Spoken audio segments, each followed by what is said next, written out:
चलिए बात कर लेते हैं यूक्लिड महोदय के अभिगृहीता यानी कि एक्सियम के बारे में। एक्सियम परिभाषा से कुछ अलग है, ये क्या कह रहा है ये समझते हैं, ठीक है ना। तो पहले कह रहा है वे वस्तु है जो एक ही वस्तु के बराबर होती है, वो परस्पर बराबर होती है। एक एग्जाम्पल के माध्यम से हम इसको समझते हैं। कहता वे वस्तुएं, ये दो वस्तुएं हैं जो एक ही वस्तु के बराबर होती हैं, वे परस्पर बराबर होती है। कहने में बिल्कुल आसान और स्पष्ट लगता है, ठीक है ना, कि ये क्या बात है, लेकिन सोच करके देखिएगा तब समझ में आएगा कि इन्होंने क्या बात को बताया। एक ही वस्तु है, फिर से देखिए वे वस्तुएं जो एक ही वस्तु के बराबर हो, वे वस्तुएं, बहुत सारी वस्तुओं की बात की जा रही है। वे वस्तुएं जो एक ही वस्तु के बराबर हो, एक दूसरे के बराबर होते हैं। कितनी भी वस्तु ले लीजिए, वे दोनों परस्पर एक दूसरे के बराबर ही होंगे, ठीक है ना। आते हैं दूसरे परिभाषा की ओर, दूसरे अभिगृहीता की ओर। परिभाषा नहीं, अभिगृहीता। यदि बराबरों को बराबरों में जोड़ा जाए तो प्राप्त पूर्ण भी बराबर होता है। इसको हम लोग कैसे समझेंगे, ठीक है ना, इसको आप समझिएगा कि यदि बराबरों को बराबरों में जोड़ा जाए तो प्राप्त पूर्ण भी बराबर होता है। मान लीजिए कि बराबर है 5, ठीक है ना, और ये भी 5 है। बराबरों को बराबरों में जोड़ा जाए, ठीक है, तो बराबर प्राप्त पूर्ण भी बराबर होता है। जो हमें ये भी बराबर है और ये भी बराबर है, दोनों बराबर है, दोनों बराबर को जोड़ा गया है दूसरे किसी बराबर वस्तु से, तो उनका प्राप्त पूर्ण जो हो रहा है, ये दोनों क्या हो रहे हैं, दोनों आपस में बराबर हो रहे हैं। यही कहना था इनका, ठीक है ना। यदि बराबरों को बराबरों में जोड़ा जाए, ये दोनों संख्याएं बराबर हैं, या इस तरह से ये दोनों संख्याएं बराबर हैं, इन दोनों को बराबरों को जोड़ा गया है इन किसी अन्य दोनों बराबरों के, यानी कि इन्हीं दोनों बराबरों के साथ, तो प्राप्त कोण भी क्या हो रहा है, बराबर हो रहा है। समझ में आया। अब कहता है, यही बात फिर से कह रहा है, अपोजिट, यदि बराबरों को बराबरों में से घटाया जाए तो प्राप्त शेष भी बराबर होता है।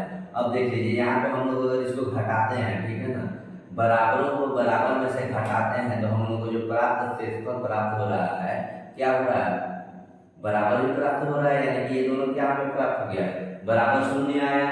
ये संख्या बराबर थी इसके और उसमें से घटाया तो शून्य मिला। ये संख्या इसके बराबर है और इसके बराबर से बराबर में घटाए तो हमें प्राप्त जो शेष मिल रहा है वो क्या मिल रहा है, दोनों आपस में बराबर मिल रहे हैं, ठीक है ना। यही कहना था तीसरे अभिगृहीता में, ठीक है। चौथे अभिगृहीता को देखते हैं, वे वस्तुएं जो परस्पर संपाती होती है, एक दूसरे के बराबर होती है। संपाती वैसी चीज को हम लोग कहते हैं जो एक दूसरे को ढक ले। जैसे मान लीजिए एक मेरा हाथ है और इस पर इसको हम लोग साट दें तो एक दूसरे को ढक लेती है। इस तरह से अगर आपको समझ में नहीं आता है तो आप एक मिल्क बेस का बिस्किट लीजिए, 2 बिस्किट लीजिए, एक दूसरे को एक पे चिपकाइए, एक दूसरे को अगर दूसरे पे कवर कर लेती है तो इसी को संपाती कह रहा है, ठीक है ना।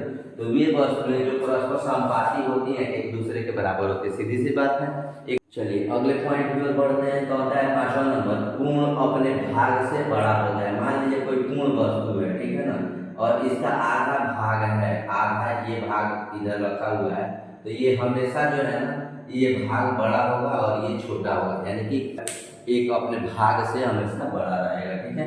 नेक्स्ट की ओर आते हैं, एक ही वस्तुओं के दुगुने परस्पर बराबर होते हैं। एक ही वस्तुओं के दुगुने, जैसे जोड़ और घटाव में हम लोगों ने समझा, उसी तरह से एक ही वस्तु है।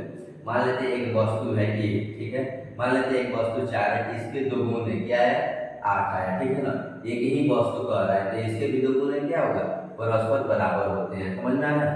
एक ही वस्तुओं के दुगुने परस्पर बराबर होते हैं। आपको बिल्कुल भी लग रहा होगा कि यूक्लिड महोदय की जो परिभाषा और अभिग्रहिता है ये हमारे सामान्य जीवन में होती हैं और हमको दिखाई दे रही है। तो सामान्य जीवन की बातों को ही मैथमेटिकल फॉर्म में प्रयोग जब किया जाता है तो हम लोग अगर समझ में नहीं बनता है तो भारी लगने लगता है, और समझ में बनता है तो आसान हो जाता है, ठीक है। अब वस्तुओं के आधे परस्पर बराबर होते हैं। अब देखिए यहाँ एक ही वस्तुओं के आधे की बात की जा रही है, ठीक है ना। अब मान लेते हैं एक वस्तु है, ये एक वस्तु है, इसको हम लोग आधा कर दिए तो हम लोगों को क्या मिला, आधा करने पे 2 मिला। और सेम वस्तु यहाँ पे भी है, ठीक है, इसको हम लोग आधा करना मतलब 2 पार्ट में कर दिए, ठीक है ना, तो हम लोग को फिर मिला। तो हम लोगों ने देखा कि जब हम उसे आधे पार्ट में बांट रहे हैं तो जो हमें रिजल्ट मिल रहा है, यानी कि शेष जो हमें प्राप्त हो रहा है दोनों वस्तुओं में से, तो दोनों बराबर हो रहा है। एक ही वस्तुओं के आधे परस्पर बराबर होते हैं। इस तरह से यूक्लिड महोदय की अब 7 अभिग्रहिताएं जो है हम लोग को पढ़ना है। इंपॉर्टेंट 7 अभिग्रहिताओं को बताया गया है। मिलते हैं अभिधारणाओं के बारे में, यूक्लिड महोदय की कैसी अभिधारणाएं हैं और कौन सी अभिधारणाएं हैं और ये अभिधारणाएं क्या कहती है, इसको हम लोग समझते हैं। एक बिंदु से दूसरे बिंदु तक एक सीधी रेखा खींची जा सकती है। मान लीजिए आपके पास दो कोई भी कहीं भी दो बिंदु है, ठीक है ना, इस बिंदु से इस बिंदु तक सीधी और सीधी एक ही रेखा खींची जा सकती है, ठीक है ना। ले लीजिए एक दो बिंदु ले लीजिए, स्केल लाइन समझ में आ रहा है, ठीक है ना। सिर्फ और सिर्फ दो बिंदु से एक ही सीधी रेखा खींची जा सकती है। आइए देखते हैं यहाँ पे एक और एक यहाँ बिंदु है, तो इस दोनों बिंदुओं से सिर्फ और सिर्फ एक ही सीधी रेखा खींची जा सकती है। फ्री हैंड से खींच रहे हैं, थोड़ा टेढ़ा दिखता होगा नहीं, लेकिन ये एक स्पष्ट है, दो बिंदुओं से सिर्फ और सिर्फ एक ही रेखा खींची जा सकती है। एक शांत रेखा जिसका दो अंत बिंदु हो वो अनिश्चित रूप से बढ़ाया जा सकता है, यही यूक्लिड मॉडल कहते हैं। एक शांत रेखा जिसका दो अंत बिंदु ए बी है, ठीक है, इसको आगे की ओर अनंत रूप से बढ़ाया जा सकता है, यही अभी किसी बिंदु को एक केंद्र मानकर और किसी त्रिज्या से, किसी बिंदु को अगर हम लोग एक केंद्र मान लें, ठीक है ना, और किसी माप का एक त्रिज्या ले लें, तो सिर्फ इस बिंदु और इस त्रिज्या से सिर्फ और सिर्फ एक ही वृत्त खींचा जा सकता है, इससे कोई अन्य वृत्त नहीं हम लोग खींच सकते। यानी कि इतनी जो मापा गया है इसे सिर्फ और सिर्फ एक ही वृत्त खींचा जाएगा, इस पे कोई अन्य दूसरा बड़ा या छोटा वृत्त नहीं खींचा जा सकता है, ठीक है ना। तब इस चीज़ को महसूस किया है और इन्होंने लिखा है, इस चीज़ को आज हम लोग समझ रहे हैं। जो सोचिए 100 साल, 111 साल, 200 साल, 500 साल वर्ष ईसा पूर्व वर्ष पहले ये सब बातें सिद्ध की गई है, ठीक है ना। आज भी हम लोग पढ़ रहे हैं, इसमें कोई त्रुटि नहीं है, ये कितनी समझ वाली बातें हैं, ठीक है। अगले पॉइंट की ओर हम लोग चलते हैं। सभी समकोण एक दूसरे के बराबर होते हैं। इन्होंने अगले पॉइंट में कौन सी बड़ी बात कही है, समकोण आप लोग जानते होंगे कि 90 डिग्री का होता है, ठीक है ना। यहाँ पे 90 डिग्री का अगर ये समकोण है ए बी सी, तो सभी समकोण आपस में बराबर होते हैं। अब ये आप बड़ा खींचिए या छोटा खींचिए, ठीक है, A dash B dash C dash, ये जो समकोण है आपस में क्या होगा, एंगल ए बी सी बराबर ही एंगल होगा ए डैश बी डैश और सी डैश, यानी कि ये दोनों 90 डिग्री के ही होंगे, चाहे वो बड़ा हो या छोटा हो, ठीक है ना।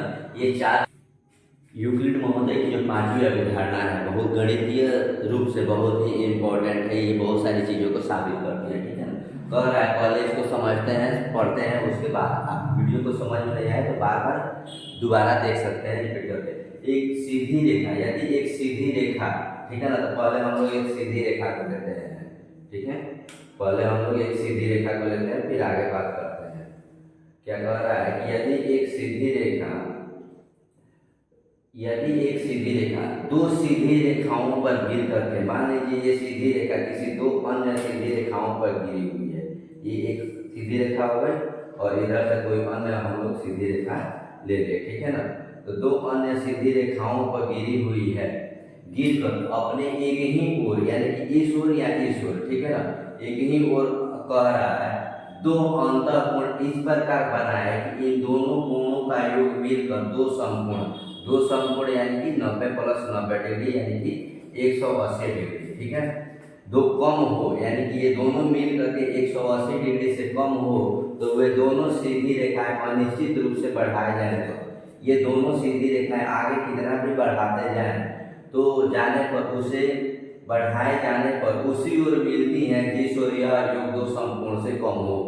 ये दोनों रेखाएं उस ओर मिलेगी आपस में जाकर के जहाँ पे इन दोनों का मान जो है ना 180 डिग्री से कम होगा, ठीक है, उस ओर नहीं मिलेगी जिस ओर 180 डिग्री के बराबर होगा। ये दोनों रेखाएं 180 डिग्री की ओर कभी नहीं मिलेगी जब इन दोनों योग कोणों का योग, अंतः कोणों का योग जो है 180 डिग्री के बराबर होगा।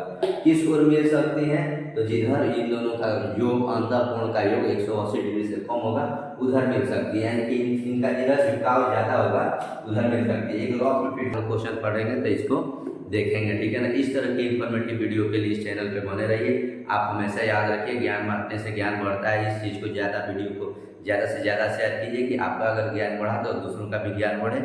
मिलते हैं किसी और भी इन्फॉर्मेटिव वीडियो के साथ, तब तक के लिए बाय।